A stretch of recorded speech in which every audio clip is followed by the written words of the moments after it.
فَأَقِمْ وَجْهَكَ لِلدِّينِ حَنِيفًا. So direct your face toward the religion. Which religion? Hanifan, inclining to truth. فَأَقِمْ. The command is to who? The Prophet ﷺ primarily, but after him, his ummah is also being addressed. That after mentioning many, many signs, Allah subhanahu wa ta'ala tells us about the essence, the lesson, that what do we learn? What should you do now? After reflecting on these signs, after realizing all of these miracles, after realizing the perfection of Allah, the qudra of Allah, what should you do now? فَأَقِمْ وَجْهَكَ لِلدِّينِ حَنِيفًا. Direct your face toward the religion, inclining to truth. Aqim from iqamah. And what does iqamah mean? To set something straight. Something that was crooked, something that was bent, iqamah is to put it straight, to make it straight. So that the bend, the curvature, it goes away completely. And iqamatul wajh lishay, like over here, aqim wajhaka lid-din. The iqamah of one's face towards something is to direct one's face to something, to pay one's full attention to it, to focus on it completely. You understand? So فَأَقِمْ وَجْهَكَ, meaning set your purpose, direct, face, fix yourself on what? لِلدِّينِ حَنِيفًا. Now, your focus, your aim should be what? Ad-deen, the religion. Which religion? The religion of Tawheed. The religion of Hanifiyya. أقم وجهك فأقم وجهك للدين حنيفا. So your focus, your aim in life, your purpose, what is it? It should be the deen. And which deen? إِنَّ الدِّينَ عِنْدَ اللَّهِ الْإِسْلَامِ. Indeed, the religion near Allah is what? Islam. Whatever is important to you, what do? You face it all the time. Isn't it so? And whatever is important to you, you're concerned about it all the time. That's what you're thinking about. That's what you're planning to do. So فَأَقِمْ وَجْهَكَ لِلدِّينِ حَنِيفًا. What does it mean? That make your purpose, make your focus this deen. And fix yourself on it. Now don't move from it. Don't turn away to anything else. And which deen is this? It is the deen of Hanifiyya, which is that a person shuns everything and everyone, meaning every religion, every faith, and who does he worship? Only Allah subhanahu wa ta'ala. So what's the essence of all of these ayat? That now turn yourself to Allah. Your focus should become who? The worship of Allah alone. Turn to Him. Ask Him. Fear Him. Love Him. Hope from Him. فَأَقِمْ وَجْهَكَ لِلدِّينِ حَنِيفًا. Like who? Just like Ibrahim alayhi salam. Because Ibrahim alayhi salam is called Hanif many, many times in the Quran. Why? Because he abandoned everything and everyone. And who did he turn to? Who did he befriend? Allah subhanahu wa ta'ala. فَأَقِمْ وَجْهَكَ لِلدِّينِ حَنِيفًا. فِطْرَةَ اللَّهِ. This is the nature of Allah. Meaning adhere to the fitrah of Allah. Which fitrah? الَّتِي فَطَرَ النَّاسَ عَلَيْهَا. That upon which He has created all people. Fitrah is from the root letters fa-ta-ra. And fatara, what does it mean? To create. Fatir, creator. And literally, what does it mean? To tear something apart, right? And from that, fatara, fatir, is used for creator. And fitra is the nature, the natural disposition, the innate character of who? Of, let's say, human beings. Like, for example, what is the fitrah of the honeybee? What is the innate disposition? What is the innate character? وَأَوْحَى رَبُّكَ إِلَى النَّحْلِ. That Allah subhanahu wa ta'ala inspired the honeybee and told the honeybee that where it should make its house, what it should feed on, and what it should produce. So what is that? The natural character, the natural disposition of the bee. You understand? what it has been created from, the natural programming that has been done in the bee. You understand? And every creature, it has some natural programming that Allah subhanahu wa ta'ala has done. Something that it's meant to do, something that it's supposed to do. Now this religion of Tawheed, what is it? It's fitrat Allah. It is the disposition, the innate character that has been given to people by who? Allah. Fitrat Allah, meaning this is fitrah that has been given by who? By Allah subhanahu wa ta'ala, upon which He originated people. Allati, that which, fatara an-nasa alayha, the one that He created people on. So this religion of Tawheed, this deen of fitrah, worship of Allah alone, is that on which people are born. And as a result, they have the ability to recognize one God, accept the truth. So Allah subhanahu wa ta'ala created man on Tawheed, and He kept the recognition of Allah, the belief of Tawheed, in the fitrah of the human being. You understand? This is something that the human being is programmed with. This is the natural programming that every human being has been created with. What? Recognition of Allah alone. Belief of Tawheed. And the Prophet ﷺ, he said that كُلُّ مَوْلُودٍ يُولَدُ عَلَى الْفِطْرَةِ. Every child is born upon the fitrah. And what is that? Worship of Allah alone. فَأَبَوَاهُ يُهَوِّدَانِهِ وَيُنَصِّرَانِهِ وَيُمَجِّسَانِهِ. It is only his parents who turn him into a Jew, a Christian, or a Zoroastrian. So what does it mean then? Every child has been born with fitrah, recognition of Allah subhanahu wa ta'ala. But it's the environment that he's grown up in that ruins his fitrah, that destroys that fitrah, or that covers that fitrah, taints that fitrah. And some people, what happens to them? Even though they are raised in an environment of shirk, what happens to them? As they see Tawheed, as they come across Tawheed, they accept it immediately. You understand? Why do they accept it immediately? Because it's in the fitrah. And the Prophet ﷺ, that hadith, it continues, that just as animals are born having full bodies, do you see any of them having a cut off nose? Because the Arabs, what would they do? They would cut off the nose of the animal. They would slit the ear. Right? So the animals, how are they born? With perfect bodies. As the animal is born, you don't see the nose is already cut and the ear is already slit. You don't see that. But what happens when those animals grow up? What do people do to them? They cut their ears, they cut their nose. Similarly, people, when they're born on fitrah. But as they grow up, it's shaitan, it's shirk, it's the bad environment that influences a person, that hides his fitrah, that ruins his fitrah. So, الَّتِي فَطَرَ النَّاسَ عَلَيْهَا. So, basically what is being said is that Allah subhanahu wa ta'ala did not do any injustice towards people. He sent guidance, He put these signs, and He also created people on this fitrah. You understand? How the means of guidance have been made available for human being? That Allah sent messengers, He sent revelation. Besides that, there are ayat everywhere, fi anfusikum, and also around yourselves. And on top of that, every person who is born, he is born on what? Fitrah. The ability to recognize Allah subhanahu wa ta'ala. لا تبديل لخلق الله.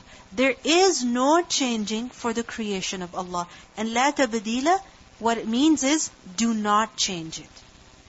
Meaning, do not change the khalq that Allah subhanahu wa ta'ala has created. Do not change the fitrah that Allah subhanahu wa ta'ala has created the human beings on. Meaning people, they're naturally inclined to Tawheed. And if you change that, if you alter that, people are going to become mushrikeen, idolaters. And once a person does that, then other people will also be affected. لا تبديل لخلق الله. ذلك الدين القيم. That is the right religion. What is the right religion? Of fitrah, of belief in Allah subhanahu wa ta'ala alone. Deen al-Hanifiyya, Deen al-Fitrah, adherence to this religion. That is the right religion. That is free of any error, free of any kind of mistake. ذَلِكَ الدِّينُ الْقَيِّمُ وَلَكِنَّ أَكْثَرَ النَّاسِ لَا يَعْلَمُونَ. But most of the people, they do not know. It's amazing that they don't know. Something on which they were created, they don't know it. They don't recognize it. So it's as though they don't recognize themselves. So what do we see in this ayah? That the human beings, they have been created in this way that they have this ability to recognize who Allah subhanahu wa ta'ala is. And human beings, by nature, as a result, what do they want? They want to believe in some supernatural being. They want to believe in some great power. This great power, whom they can rely on, whom they can expect benefit from, whom they can expect protection from. And some people, they remain on their fitrah, and who do they turn to? Allah subhanahu wa ta'ala. Other people, what do? When they don't find Allah, or when they haven't searched enough, or when they don't hold on to the truth, what do? Anything that they find that is powerful, that is impressive, they start worshipping it. Whether it is a rock, or a mountain, or a tree, or it is the sun, or it is the stars. This is what people have been doing. Isn't it so? Anything that they have found fascinating, amazing, they think, wow, amazing, and they start worshipping it. And in modern times, in today, what do people do? What do they worship? Science, discovery. Isn't it so? Because it's in the nature of people that they want to rely on some supreme being. This is in the nature of people. And if a person does not prostrate before Allah, then what will he do? He will prostrate before others. And the thing is that if a person prostrates before Allah, then that is Deenul Qayyim, that is what leads to success. And if a person turns to any other than Allah, then that will lead to eternal failure. Because a person can never ever find true satisfaction unless and until he prostrates before Allah. Unless and until he gives preference to Allah above everything else, anyone else. We learn from a hadith, the Prophet ﷺ said, that Allah subhanahu wa ta'ala has said that إِنِّي خَلَقْتُ عِبَادِي حُنَفَاء, that I have created my servants as hunafa, as monotheists. Then the shaitan misled them from their religion. Shaitan, he misled the people from their religion. They were created on what? On tawheed. But shaitan came and he misled them. So, the fitrah is what? Worship of Allah alone. And if a person worships anything else, anyone else, then he is misguided. And we have learned earlier as well, that when Allah subhanahu wa ta'ala created Adam alayhi salam, He extracted from him all of his children. Remember? And then the ahd of alast took place. In Surah Ar-Rum, ayah 172, we learn about it, that وَإِذْ أَخَذَ رَبُّكَ مِنْ بَنِي آدَمَ مِنْ ظُهُورِهِمْ ذُرِّيَّتَهُمْ وَأَشْهَدَهُمْ عَلَىٰ أَنفُسِهِمْ أَلَسْتُ بِرَبِّكُمْ قَالُوا بَلَى شَهِدْنَا. So this is how Tawheed is in the nature of every single person. He's born with it. You understand? And this is something that we have to believe in. This is something that Allah subhanahu wa ta'ala is telling us. As people grow, others influence them, shaitan distracts them, and as a result they turn away from Allah. They move away from Allah. Some, they begin worshipping idols. Others, they begin worshipping people. Others, they begin worshipping science and knowledge and technology, and so on and so forth. Munibina ilayhi, turning in repentance to Him. Meaning, adhere to this religion. لا تبديل لخلق الله ذلك الدين القيم. That this is the right religion, adhere to it, hold on to it. أقم وجهك للدين حنيفا. And how should you do so? منيبين إليه, as ones who turn in repentance to Allah subhanahu wa ta'ala. That as you have directed your face to the right religion, you're worshipping only Allah, then what should you do? You should be constantly turning to Him. What does it mean by أقم وجهك للدين حنيفا? That a person is constantly turning to Allah. Just as I mentioned earlier, that anything that you love, anything that you're concerned about, what happens? You turn to it again and again. You face it all the time. Similarly, if Allah is the one who is the focus of your life, then what will happen? Munibina ilayhi. You will be turning to Allah all the time. Whether it is in tawbah, that you did something wrong and you're seeking His forgiveness. Because human beings, after all, they make mistakes. Or it is by performing sincere actions, sincere deeds. Who will you do them for? For the sake of Allah subhanahu wa ta'ala. And by doing what Allah has commanded and staying away from what He has forbidden. Munibina ilayhi. Turning to Him. So what does it show? That your focus in life should become who? Allah subhanahu wa ta'ala, not anything else. And when that is the case, what will happen? Everything that you do should be for who? For who? For Allah. Everything that you do should be according to whose instructions? Allah subhanahu wa ta'ala. And whenever you do something wrong, who should you turn to? Allah. Not turning away from Him, but turning to Him. Munibina ilayhi. وَاتَّقُوهُ, and also fear Him. وَاتَّقُوهُ, this is amr. Also fear Him. Because without the fear of Allah, a person cannot turn to Allah. وَأَقِيمُوا الصَّلَاةَ, and establish the salah. وَلَا تَكُونُوا مِنَ الْمُشْرِكِينَ, and do not be of those who do shirk. So if you look at it, these ayat, they're like the main essence, the lesson that we learn from the ayat that are mentioned previously. That this is what you should be doing. Never be of those who do shirk. مِنَ الَّذِينَ فَرَّقُوا دِينَهُمْ, from among those people who have divided up their religion. مِنَ الَّذِينَ فَرَّقُوا, this is a continuation of who? وَلَا تَكُونُوا. That لَا تَكُونُوا, first of all, مِنَ الْمُشْرِكِينَ. Don't be of those who do shirk. And secondly, لَا تَكُونُوا, among who? مِنَ الَّذِينَ فَرَّقُوا دِينَهُمْ. Don't be of those people who divided up their religion.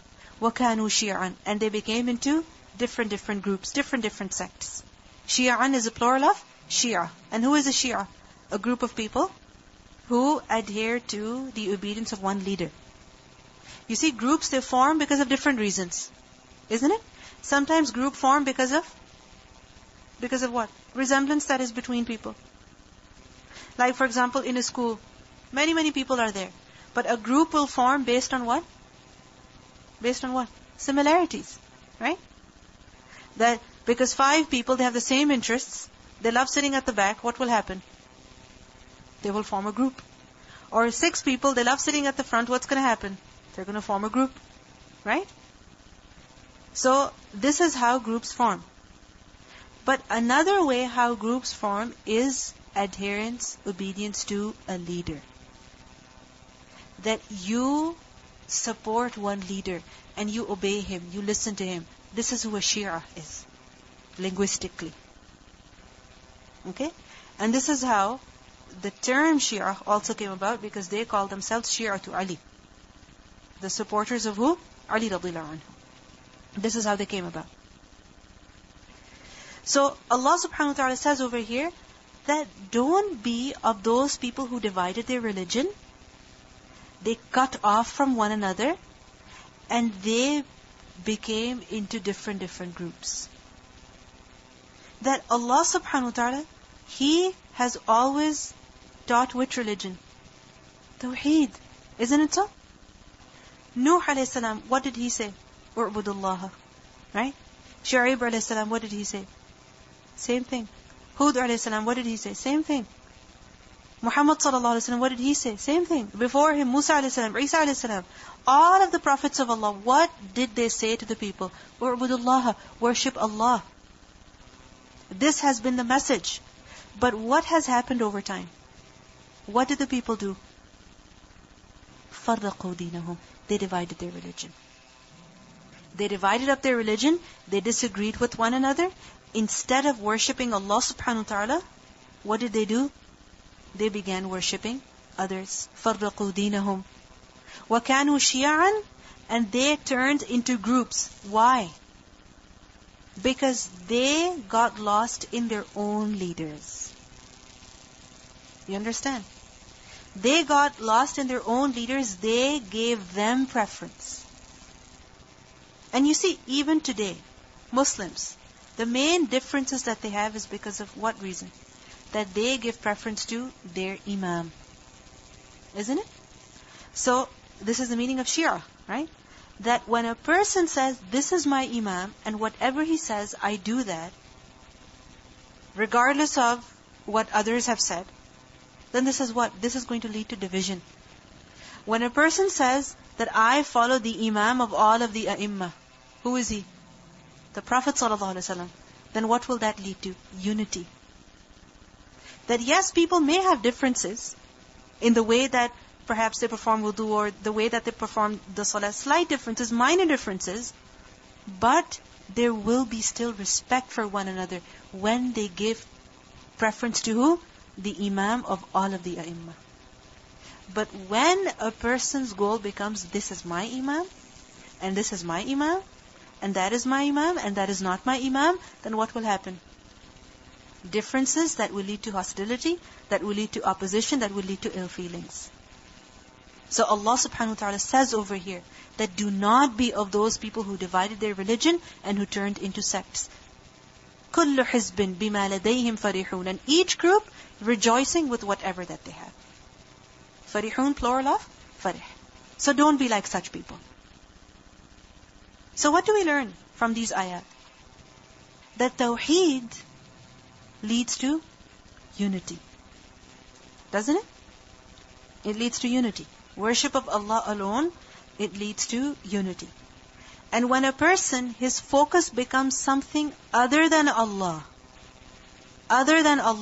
whether it is a person, or it is a particular manhaj, or a particular madhab, then what will that lead to? Disunity. This is how groups and factions come into existence. That when a person gives preference to other than Allah, more than he should be given preference to Allah subhanahu wa ta'ala.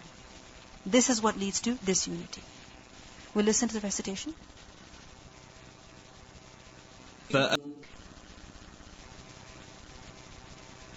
And if you think about it, كُلُّ حِزْبٍ بِمَا لَدَيْهِمْ فَرِحُونَ. Each group is very happy with what they have, meaning the proofs and the evidences that they have collected for themselves, very proud of them. And because of that, they think they're on the truth and everyone else is wrong. Remember that when a person worships Allah, when Allah becomes a focus, then a person will become humble. He does not become arrogant. He does not begin to boast. He does not begin to say to other people, oh, you are refuted, you are wrong, and we are the only ones who are right, and this is the only group that is right. This is not the way of a true servant of Allah. He remains humble. Differences are there. And this is something that is natural. If you look at it, ikhtilaf, in your alsinah, in your alwan, this is something that is natural. Differences will be there because people are different.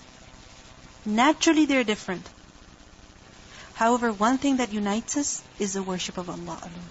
And as soon as a person gets distracted from that, then it will lead to differences. And what do differences lead to? Downfall. If you look at it, Bani Israel, what happened to them? What happened to them? When they divided up their religion, they suffered from downfall. If you look at our Muslim history even, when Muslims, when they suffered from great differences, when they started cutting each other off, that led to their downfall as well. This is what has led to the decline. And when people stay united, when the focus is Allah subhanahu wa ta'ala, then they are strong, like the Sahaba. I was just thinking that I know this couple. They're very nice people, mashallah, very religious, and they work for the deen a lot.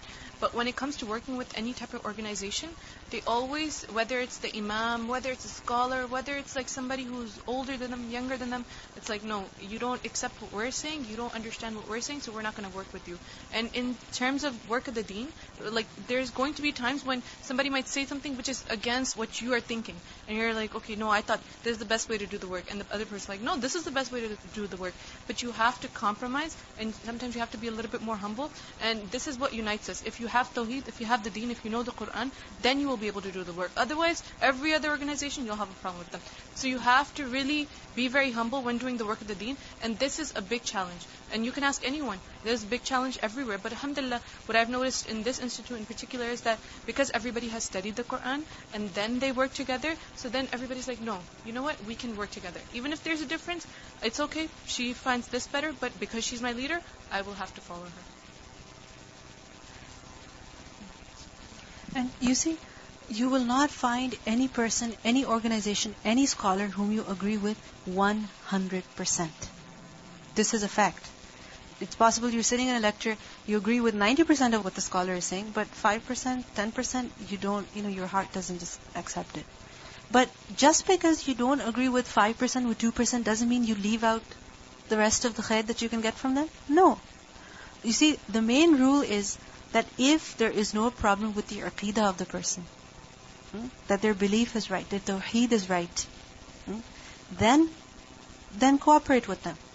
You don't have to agree with them on everything, but you can take the khair from them. Because these days especially, people have this new thing of refuting every scholar, that you shouldn't listen to him, and you shouldn't listen to him, and you shouldn't read his books, because they have said this and they have said that. Remember, every person is a human being. They have limited knowledge. And based on their knowledge, based on their understanding, they're saying what they're saying. If their aqidah is sound, why should you deprive yourself of the khair that they have to give? Use your own mind as well. What do we learn in these ayat? Constantly, what are we being encouraged to do? Use our mind. Use our intellect. So use that. And we should stop this way of refuting other people, of dividing up the religion, dividing up the Muslim community. Oh, they go to that masjid, they follow that group. We shouldn't be like that. Because this leads to decline. Because then your focus is not Allah subhanahu wa ta'ala. What is it? Your group. Your focus is not calling people to the worship of Allah. It's calling people to your group. It's about increasing your numbers. And that should not be the way of the true believer. You can say that this is what I follow. However, whenever you find some evidence that is stronger than what your school of thought says, then what should be your way? That you should accept that evidence. Right? That, for example, if you follow the Maliki school of thought, okay, that's what you have been taught, that's how you pray your salah, that's the fiqh that you follow. Right? Okay. But if, for example, you find out that there's a hadith of the Prophet ﷺ that tells you something different, and the Maliki school of thought that perhaps tells you something different, then what should be your way? Give preference to the statement of the Prophet ﷺ, because all of the A'immah, what did they say? That when you find the statement of the Prophet ﷺ contradicting my statement, throw my statement on the wall. Throw it away, leave it, discard it. Because that was their way as well. سبحانك اللهم وبحمدك نشهد أن لا إله إلا أنت نستغفرك ونتوب إليك. السلام عليكم ورحمة الله وبركاته.